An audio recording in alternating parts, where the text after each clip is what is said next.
ఇప్పుడు మణికంఠ గురించి మీరు ఏమనుకుంటున్నారు? అండ్ మణికంఠకి మీకు ఉన్న రిలేషన్‌షిప్ ఎలాంటిది? అంత రిలేషన్షిప్ ఉన్నంత టాక్ కూడా లేదు మా మధ్యలో. ఫస్ట్ డే అది పాపం అందరూ అతని టార్గెట్ అనిల్ రావిపూడి గారు వచ్చినప్పుడు ఫస్ట్ డే ఎలిమినేట్ చేసేస్తున్నా అంటే అయ్యో పాపం పిల్లోడు చిన్న కుర్రాడు అనిపించింది. బట్ చిన్న కుర్రాడు కాదని పెద్దవాడు అని తెలిసిన తర్వాత చూడడానికి చాలా చిన్నవాడు అనిపించాడు. ఏడు మొహం పెట్టేస్తే ఇంకా నా వల్ల కాల. నేను కూడా ఆయన ఎందుకు నామినేట్ చేయను, వేరే అమ్మాయి పేరు సీతను నామినేట్ చేసింది. సో ఆయనకి మిగతా వాళ్ళందరి మీద కోపం ఉండే. తర్వాత రూమ్లోకి వచ్చిన తర్వాత ఆదిత్య కూడా తన్నే నామినేట్ చేసినాడు ఆ రోజు. సో రూమ్లో కూర్చోబెట్టి చెప్పి ఫస్ట్ కూడా ఆదిత్యకి మణికంఠకి ఆదిత్యకి నిఖిల్కి అందరికి నేను నామినేట్ చేయలేదు కాబట్టి నాతో మంచిగానే ఉండే. నేను చెప్పా ఎవరికి నీ గురించి ఏం తెలియదురా, నువ్వు ఎందుకు ఊరికే ఇదవుతావు, ఎవరో ఒకరిని చేయాలి కాబట్టి చేసింటారు నువ్వు అంటే అది కాదన్నా నేను ఎందుకు ఎంత కష్టపడి వచ్చాను తెలుసా అది అంటే అవునా ఏంటి నీ కష్టాలు ఏంటి చెప్పన్నా. లేదులేనా నేను అది ఇది అన్నాడు. అయిపోయి బట్ కరెక్ట్గా నామినేషన్ టైంలో అందరూ నామినేట్ చేసేటప్పటికి ఆయన చాలా దారుణమైన ఫ్లాష్ బ్యాక్ చెప్పాడు. ఎవరు అడగలా నీ ఫ్లాష్ బ్యాక్ ఏంటని ఎవరైనా అడిగితే నువ్వు చెప్పినా నాకు ఇలాంటి ఫ్లాష్ బ్యాక్ ఉంది కాబట్టి నన్ను నామినేట్ చేయకూడదా, అదేం పాయింట్, నాకు అక్కడ నచ్చలా. అదే చెప్పా తర్వాత మొహం మీదే చెప్పాను. సో ఆ తర్వాత కూడా నేను నామినేట్ చేయడానికి కారణం ఏంటంటే ఫస్ట్లో చేయలే, ఎందుకంటే అతను ఏంటో నాకు తెలియదు. బట్ ఒక 2-3 రోజులు ఒక వారం రోజులు నేను చూసింది ఏంటంటే ఎవరితోనూ మాట్లాడు, ఎక్కడో కూర్చొని కెమెరాస్తో నాకు తెలియదు ఈ కెమెరాస్తో మాట్లాడే టెక్నిక్ ఒకటి ఉంటుంది, ఆడియన్స్తో మాట్లాడాలి. నేను జనాలతో ఫ్రెండ్లీగా ఉండడమే నేను చూసాను. సో ఎక్కడో వెళ్ళి ఏదో మాట్లాడుకుంటుంటాడు, ఏదో చేస్తుంటాడు. మనుషులు అంటే సోషలైజ్ అవ్వలేకపోతున్నాడు. ఎందుకు అంత కష్టపడి అక్కడెక్కడో ఉండి మాట్లాడుకోవడానికి ఇక్కడ రావడం దేనికి అనిపించింది నాకు. అదే చెప్పాను నేను నామినేషన్లో కూడా. రాకు దగ్గర రాకు అన్నట్టుగానే బంధాలు అనుబంధాలు నాకేం లేవు అది ఇదని మళ్ళీ నాకు మా ఆవిడ సింపతి అని అనిపిస్తుంది అంతే. ఏది ఏ ఎండకి ఆ గోడు కట్టారు చూడండి ఆ టైప్లో. సీతని మీరు విన్నర్ చూద్దామని అనుకున్నారు. యాక్చువల్లీ సీతకి సోనియా నచ్చదు, కానీ సోనియాని నామినేట్ చేయలేదు. అదే అంటున్నాను, కానీ ఎలా చేయదు, ఎందుకో సోనియా అంటే భయమో లేకపోతే అలా డిస్కషన్ అంత అవుతుందని ఇదేమో మరి సీతకి ఏమో. ఇలాంటి కంటెస్టెంట్ విన్నర్ అంటే మీకు ఓకేనా?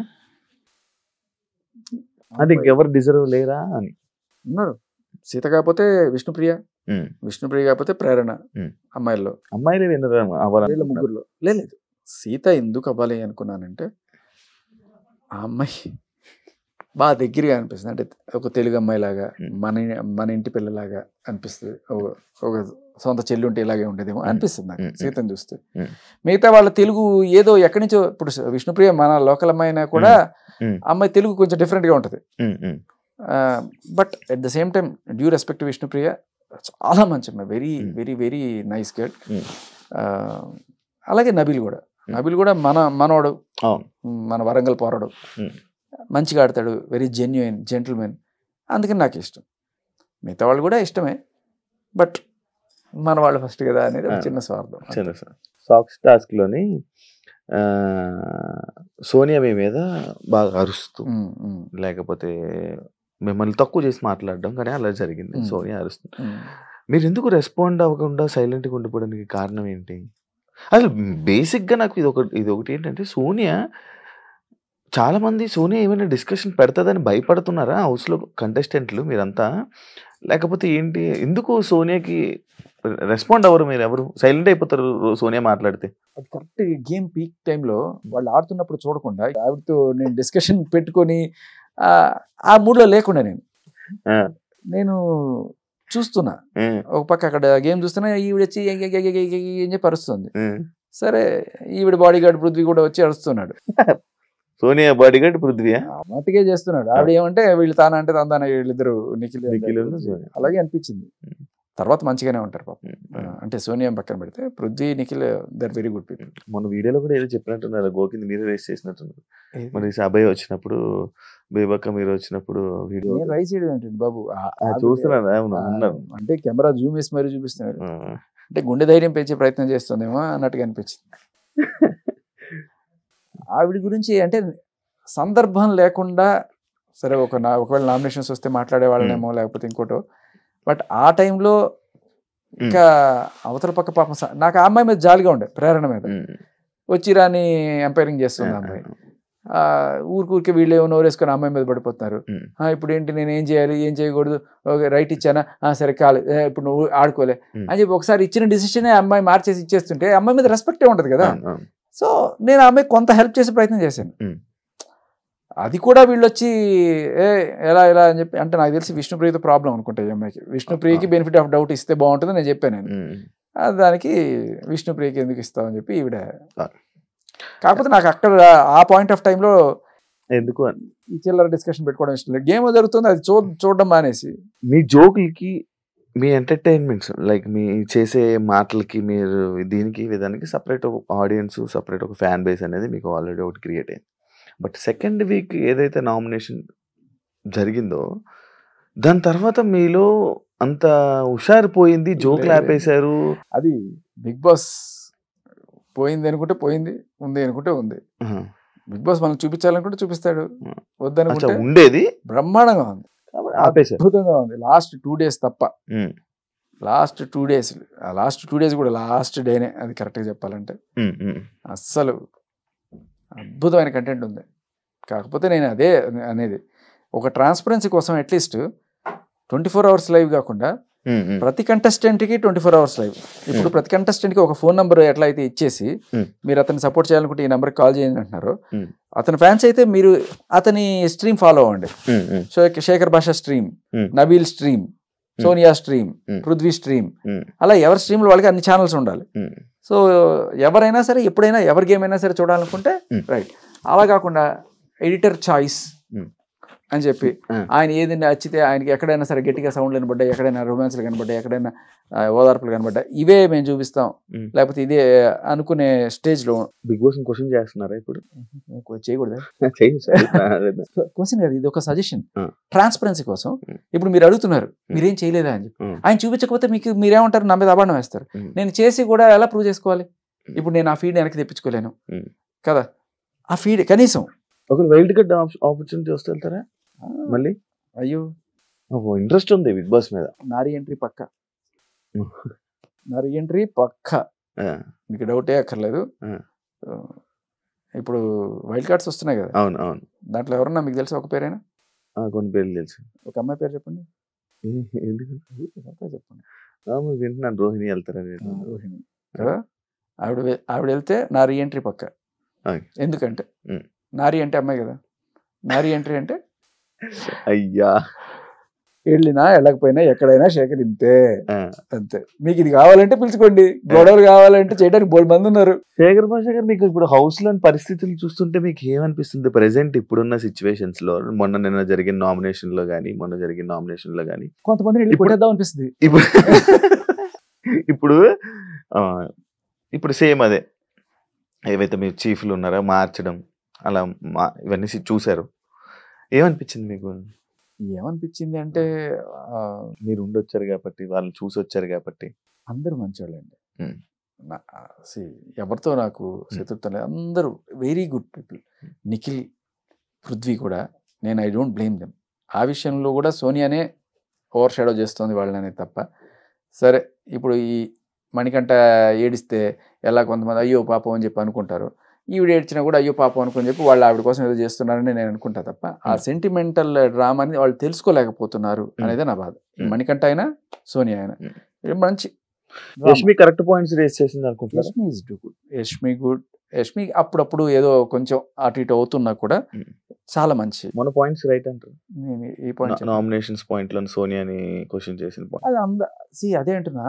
నాకు బయటకు వచ్చేదాకా అంత సోనియా గురించి అంత నెగిటివ్ ఉందనే విషయం నాకు తెలియదు బయట. బట్ నేను అక్కడ వాళ్ళ ముగ్గురు ఉన్నప్పుడు కూడా నేను ఎందుకులే వాళ్ళ పర్సనల్ వాళ్ళకి వాళ్ళు ఉంటుందని నేను పక్కకు వచ్చేస్తాను తప్ప. ఐ థింక్ ఒక కన్ను ఆవిడ అక్కడ గట్టిగా వేసినట్టుంది. అది అదే అనిపించింది. పృథ్వీని నిఖిల్ని చూస్తుంటావు నువ్వు అన్నప్పుడు వాళ్ళతో పాటు మధ్యలో నిన్ను కూడా చూస్తుంటాను అని ఉంటే ఇంకా బాగుండేది. పృథ్వీని నిఖిల్ని చూస్తున్నావు కాబట్టి మిగతా వాళ్ళు కనబడట్లేదా అంటే, పృథ్వీ నిఖిల్ని చూస్తున్నాను వాళ్ళ మధ్యలో నువ్వు కూడా కనబడుతున్నావు ఎప్పుడు ఇంకా వేరే అనేది. ఆ అమ్మాయి కరెక్ట్గా మాట్లాడింది, చాలా కరెక్ట్గా మాట్లాడింది. అన్ని పాయింట్లు కరెక్ట్గా మాట్లాడిందని చెప్పి మీరు చెప్పిన పాయింట్ అది అదే పాయింట్, అది పాయింట్ కరెక్టే. బయట అనుకునే పాయింట్ అదే. నాగార్జున గారు కూడా చెప్పారు కదా, ఫ్యాన్సీప్ పెద్దవాడు చిన్నాడు అని చెప్పి కూర్చోబెట్టుకుంటే ఇంకేం చేయవా అన్నట్టుగా. బట్ యష్మి అప్పుడప్పుడు సంచాలకుగా చేసినప్పుడు నేను అదే చెప్పాను, సంచాలకుగా ఇష్టం, రూల్స్ పెట్టుతాను. సంచాలకుగా ఉన్నప్పుడు గేమ్ ఫెయిర్గా ఆడడం, ఇద్దరు ప్లేయర్స్ సేఫ్గా ఉండడం అనేది నీ బాధ్యత. ఇప్పుడు నేను మీకు ఇంటర్వ్యూకి వచ్చాను, ఇంటర్వ్యూకి వచ్చినప్పుడు నా గౌరవం, నా సేఫ్టీ మీ బాధ్యత, మీ ఛానల్ బాధ్యత మీ బాధ్యత. అలాగే ఒక ఎంపైర్గా నిర్మించుకున్నప్పుడు అవతల వాళ్ళ ఇద్దరి సేఫ్టీ, సెక్యూరిటీ అండ్ ఒక ఫెయిర్ గేమ్ ఆడేట్టు నువ్వు చూడాలి. సో దాంట్లో నాకు no doubt you are not a good sanchalak. నువ్వు కానీ ప్రేరణ కానీ సంచాలకులు మరి మంచి ప్లేయర్స్, కానీ సంచాలకులు అయితే మీరు ఖచ్చితంగా కాదు అని వాళ్ళ మొహమే చెప్పారు. ఫిట్ అవ్వరు వాళ్ళు. భాష గారు ఇప్పుడు నార్మల్గా ఎప్పుడు ప్రతి సీజన్లో కానీ ఒక సర్టెన్ ఏజ్ పీపుల్ని ఎప్పుడు 1, 2, 3 వారాలు 4 వారాలు ఇలా పంపించేది ఎప్పుడు మనం చూసేది, ఆడియన్స్ చూసేవారు, ఆడియన్స్కి ఒక అలవాటు. శేఖర్ భాష గారు లోపలికి వెళ్ళేటప్పుడు చూసి ఈయన సెకండ్ వీక్, థర్డ్ వీక్ అనే మాట కూడా వచ్చింది ఒకనొక టైంలో. మీరు వినలేదా ఈ మాట? మీరు వినలేదా? అండ్ అదే కాకుండా వైఫ్ గారు ప్రెగ్నెంట్లో ఉండడం, ఇంకొక 2 వీక్స్లో డెలివరీ పెట్టుకోవడం, లైక్ వాళ్ళని క్వశ్చన్ చేయడం కానీ లైక్ ఇవి ఇలాంటివి ఏం జరగలేదా మీకు? అయినా ఎందుకు అని నేను అడిగింది వాళ్ళని ఒకటే, రెండే అడిగారు. ఒకటి, డెలివరీ అయిన రోజున నన్ను ఏమన్నా 1 డే అలౌ చేస్తారా బయటికి అడిగా. ఏమన్నారు? అది ఎలా కుదురుతుంది అన్నారు. సరే పోనీ నాకు తీసుకొచ్చి ఏమన్నా చూపిస్తారా మీరు అంటే, విల్ ట్రై దట్ అన్నారు. అది ఫస్ట్ కండిషన్. రెండోది, బీయింగ్ ఎ వీగన్ నాకు ఆప్షన్స్ చాలా తక్కువ. గుడ్డు తిన్ను, చికెన్, మటన్ తిన్నాను కాబట్టి నాకు కొన్ని డెఫిషియన్సీ ఉండే అవకాశం ఉంటుంది, ప్రోటీన్ డెఫిషియన్సీ. పన్నీరు పంపిలే, పన్నీరు 2 ప్యాకెట్లు పంపిరు. ఇప్పుడు మీకు పాత సిస్టమ్ కాదు, ఈవిడ వెళ్ళి ఎదిస్తే అదే చీఫ్ పంపిస్తారు, ఆవిడదే మన ప్రాప్తం. ఆవిడ మొత్తం బాగా గట్టిగా చికెన్ నా మటన్ అని చెప్పి మొత్తం తెచ్చుకుంది. ఏదో పాపం వీడు కూడా అని చెప్పి నా మీద కూడా ఒక దయతో ఒక క్యాబేజీ ముక్క ఒకటి పట్టుకొచ్చింది. ఓకే, 1, 2 పన్నీర్ ప్యాకెట్లు వచ్చినాయి. అందులో ఒక పన్నీర్ ప్యాకెట్ ఎవరో కొట్టేశారు. అది కూడా ఈవిడ చలవే. ఈవిడ స్టార్ట్ చేసింది, ఇంకా అందరు దొంగతనాలు మొదలెట్టారు. ఒక పన్నీర్ ప్యాకెట్ ఉంది, దాంట్లో నేను ప్రేరణ షేరు. అది వారం రోజుల పాటు. వదిలే, నువ్వే తినలేదు కూడా, దానివల్ల నాకు వచ్చే ప్రోటీన్ ఏముండదు అని చెప్పి అనుకున్నాను. సో అది ఈ 2 అడిగాను నేను చాలా క్లియర్ కట్గా, నాకు 2 అని చెప్పి చాలా క్లియర్ కట్ చెప్పా. సో అది దానివల్ల కొంచెం ఎఫెక్ట్ పడుతుంది బీయింగ్ ఏ మ్యాన్. లేకపోతే ఇంకా బాగుండే వల్ల ఖచ్చితంగా అయ్యో, ఎందుకంటే నాకు అప్పటికి బాగానే ఉన్నాను, బాగా లేనని నేను చెప్పను. ఏవో చపాతీలు అవి తింటూనే బతుకుతున్నాం, కానీ ఎక్కడో తెలియని ఒక అంటే వీక్నెస్, కళ్ళు తిరగడం, అది ఒక మానసికంగా కూడా ఒకటి, ఇది లేదే ఇది లేకపోతే నేను డల్ అయిపోతానే అనేది కూడా వచ్చేసింది. ఏదో సినిమాలో, కొబ్బరి బొండం సినిమాలో ఆయనకు విజిల్ ఉంటుంది, ఆ విజిల్ వేస్తే ఆయనకి ఫుల్ కాన్ఫిడెన్స్ వచ్చేస్తుంది. ఎప్పుడు వచ్చినా సరే ఆయన అనగానే మోగాలన్నమాట, మోగానే ఆయనకి ఫుల్ కాన్ఫిడెన్స్ కూడా వేస్తాడు. ఇది లేదనగానే నాకు తెలియకుండానే ఏమో నేను డల్ అయిపోతానేమో, ఇప్పుడు ఆడలేనేమో ఫ్యూచర్లో, ఇప్పుడు బాగున్నాను ఇప్పటిదాకా, రేపు బాగాలేకపోతే. బిగ్ బాస్ గేమ్ అర్థమైందా? ఏదో కొంత. ఏమర్థమైంది? నామినేషన్లు, ఎలిమినేషన్లు, పాయింట్లు చెప్పుకోవడాలు, అవతల వాళ్ళని తప్పు పట్టడాలు, దాంట్లో లాజికల్ లాగడాలు, ఏముంటే ఉంటారు లోపల, ఏం లేకపోతే బయట ఉంటారు. కంటెంట్ ఉండాలి. అది కూడా బయట ఇఫ్ ఇట్ ఈస్ 2 రకాలు ఉంటాయి. ఏముంటే ఉంటారు, ఒకటి ఆడియన్స్ సపోర్ట్, ఇంకొకటి Bigg Boss support. So Bigg బాస్కి నచ్చేది ఏంటి అంటే, నెగిటివ్ అయినా పర్లేదు, ఓకే, నేను తిట్టుకున్నా పర్లేదు, నువ్వు ఏదో రకంగా అక్కడ జనాల్లో ఉండవు. నువ్వు ఇప్పుడు సోనియా ఉంది, నిజానికి ఓటింగ్ పెడితే ఫస్ట్ బయటకు వచ్చేది ఆవిడ. మీరు గమనించండి, ఆవిడ ఉంటది, ఎందుకంటే ఆ నెగిటివిటీ కావాలి మాకు. అదే, సో ఆ నెగిటివిటీ ఉన్నప్పుడే తిట్లు రావడం, అది హైప్ అవడం అనేది. సో బిగ్ బాస్కి ఒక క్రైటీరియా ఉంటుంది, వీళ్ళు ఓడిపోవచ్చు కానీ వాళ్ళు మనం ఏదో ఒక రకంగా అట్టే పెడదాం. దానికి ఏంటంటే ఈ సింపతి గేమ్లు, ఇప్పుడు సింపతి గేమ్ తప్పవచ్చు, ఎథికల్ కాకపోవచ్చు, ఎవరు మనకంటే ఆడేది లేకపోతే అది, బట్ జనాలు తిట్టుకుంటూనో లేకపోతే అయ్యో పాపం అనుకుంటూనో ఏదో ఒకటి చూస్తున్నారు, ఆ కోణంలో ఉండొచ్చు. బట్ అది కాకుండా గేమ్ వైజ్ నువ్వు ఎంత లాజికల్గా ఎంత పాయింట్ మాట్లాడావు అనేది చూసే కొంత ఆడియన్స్ ఉండొచ్చు. ఎందుకంటే మీలాంటి రెగ్యులర్గా బిగ్ బాస్ చూసి భలే పాయింట్ పట్టిందిరా, భలేగా మాట్లాడారా అనుకునేవాళ్ళు ఒక 20% 10% ఉంటారు. ఎందుకంటే వాళ్ళు అకలింపు చేసేసుకున్నారు, గేమ్ అంతా ఆవాహయం అనమాట. బట్ మిగతా వాళ్ళు నాలాంటి వాళ్ళు ఉంటారు. అప్పుడప్పుడు బిగ్ బాస్ చూసి అరే మనవాడు ఉన్నాడు ఓటు ఏంట్రా అనుకునే వాళ్ళకి ఆ 1 hour ఎపిసోడ్లో వాళ్ళకి అర్థం అయ్యేది ఏంటంటే వీడు మంచోడరా, వీడు ఉండాలరా అనుకునే వాళ్ళు ఎక్కువ ఉంటారు. సో బేసికలీ ఒక మంచితనానికి ఒక పాజిటివ్ ఎంటర్టైనర్కి జనాల్లో ఒక మంచి ఇమేజ్ ఉంది. పాజిటివ్గా వచ్చారు, ఆ హ్యాపీనెస్ తో ఉండిపోయారు. మీ ఎలిమినేషన్ టైంలోనే మీరు ఎవరు మీకు అర్థమైందని అడిగారు, మీరు నాకు మీరు అనుకునేది కూడా చెప్తే నేను వింటాను, ప్రేక్షకులు కూడా వింటారు. రైతే అంతేనా? అదేనా బిగ్ బాస్ గేమ్? అంటే సిచ్యువేషన్స్ మీరు ప్లేయర్ అండ్ మీరు నాకన్నా బెటర్ ప్లేయర్, లాస్ట్ వీక్ దాకా ఉన్నారు కాబట్టి. మనం అంటే అప్పుడు 8 సార్లు కంటెండర్ కెప్టెన్సీకి, అప్పుడు కెప్టెన్స్ మా టైంలో కెప్టెన్. 8 సార్లు లైన్గా ఎవ్రీ టైం గేమ్స్ ఆడేవాడిని, ఫన్ ఎంటర్టైన్మెంట్ లైక్ అన్నీ నాది ఉండేవి, నామినేషన్స్ అన్నీ కలిసి ఉండేది నాది. లైక్ ఆడియన్స్లోకి వెళ్ళలేదు అంతే తేడా. ఓటీటీ అయిపోవడం వల్ల ఆడియన్స్లోకి వెళ్ళలేదు. సీజన్ అంటే ఉండొచ్చు, అన్ని పాయింట్లు ఉంటాయి. ఓటీటీ అయిపోయింది, ఈసారి ఓటీ అటేయండి అంటే మెయిన్ దాంట్లోకి వెళ్ళండి ఈసారి. ఇప్పుడు మీరు ఎలిమినేట్ అవుతున్నప్పుడు మీరు అసలు ఎలిమినేట్ అవుతున్నాను అనుకున్నారు, లేకపోతే మీ ప్లేస్లో వేరే వాళ్ళు ఎవరైనా ఎలిమినేట్ అయిపోతారని మనసులో ఒకటి వచ్చి ఉంటుంది? నాకు క్లియర్ కట్గా if I wanted to be there, I could be there. ఇది ఓవర్ కాన్ఫిడెన్స్ అని మీరు అనుకోవచ్చు, కానీ దట్ ఈస్ ట్రూత్. మీరు కావాలంటే ఇప్పుడు మీకు అర్థం కాకపోవచ్చు, అభయ్ బయటకు వచ్చాడు. ఇప్పుడు అదే దాని గురించి చెప్పండి. అభయ్ వర్త బయటకు వచ్చేది రైట్. ఈ క్వశ్చన్కి నేను ఉండాలనుకుంటే ఉండేవాడిని అంటే ఈ గొప్పలు చెప్పుకుంటున్నాడు, డబ్బాలు కొట్టుకుంటున్నాడు అని మీరు అనుకోవచ్చు, కానీ నేనే బయటకు వచ్చేసాను అక్కడ. ఎందుకంటే ఇంకా నెక్స్ట్ వీక్ మేబీ నా పెర్ఫార్మెన్స్ ఖచ్చితంగా డౌన్ అయిపోతుంది, ఎందుకంటే సౌండ్ రాట్లా, ప్రోటీన్ లేదు, ఇంకా అక్కడ లేదు, అయిపోతానేమో జనాల దృష్టిలో నేను మంచిగానే బయటకు వచ్చేద్దాం అనేది ఒక మొదలైంది. దానికి తోడు అదే చెప్తున్నా కదా, 1 week వరకు ఓకే బాగానే ఉండింది, స్టిల్ గుడ్, కానీ ఇది అవుతుంది అనేది. సో నేను క్లియర్ కట్గా అభయ్తో క్లియర్ కట్ డిస్కషన్ అయినా వెళ్ళే ముందు నిజంగానే వెళ్ళిపోవాలనుకుంటున్నారా నన్ను పంపించేయండి రా, ఒకవేళ అవకాశం ఉంటే. మన చేతిలో ఏముండదు, ఒకవేళ అవకాశం ఉంటే. బట్ అదృష్టం బాగుండే అదేదో మరి బిగ్ బాస్ విన్నాడో వీళ్ళకి అవకాశం ఇచ్చాడు అనుకుంటా. సో మీరు అభయనే కాదు, రేపు వచ్చే ప్రతి కంటెస్టెంట్ వారానికి ఒకళ్ళు వస్తుంటారు కదా, వచ్చిన వాళ్ళని అన్ని క్వశ్చన్స్తో పాటు శేఖర్ భాషని మీరు ఎందుకు ఎలిమినేట్ చేశారు, తనే వెళ్ళిపోవాలనుకుంటే మీరు ఎలిమినేట్ చేశారా, లేదు మీకు పోటీ అవుతాడని ఎలిమినేట్ చేశారు అని మీరు అడిగి చూడండి, మీకు ఆన్సర్ దొరికిపోతుంది. బయటకు వచ్చిన తర్వాత కూడా ఎవరితో, అంటే నేను అడిగి వచ్చేసాను కాబట్టి ఎవరి మీద నాకు కోపం కూడా లేదు, హ్యాపీగా ప్రేమగా పంపించారు. అందరూ నా ఫ్రెండ్స్గానే వచ్చాను. రేపు బయటకు వచ్చిన తర్వాత కూడా ఈ వెన్నుపోట్లు నెత్తిని పోసుకోవడాలు పొడుచుకోవడాలు ఏం లేకుండా అందరూ మంచి ఫ్రెండ్స్తోనే వచ్చాను. ఉన్న 2 నెలలు 2 వారాలు మంచి సరదాగా జోకులు వేసుకుంటూ హెల్దీ అట్మాస్ఫియర్ బిల్డ్ చేశాను అందరితోటి. So I'm happy for that. So మీరైతే ఇది అడిగి చెప్పండి, అప్పుడు నేను చెప్పేది నిజం, డప్పాలు కాదు, గొప్పలు కాదు. నేను ఉండాలి అనుకోని ఉంటే ఖచ్చితంగా ఆ రోజు ఆదిత్యనే బయటకు వెళ్ళేవాడు. ఎందుకంటే మీకు ఒక చిన్న లాజికల్ ప్రూఫ్ చెప్తాను. అంతకన్నా ముందు దండలు వేయడానికి ప్రక్రియకన్నా ముందు ఈ విషం పోయడం, అమృతం పోయడం, తెలుపు నలుపు లిక్విడ్ పెట్టినప్పుడు నాకు ఒకళ్ళు పోసారు, అది సోనియా. బట్ ఆదిత్యకి 3-4 పోసారు కదా.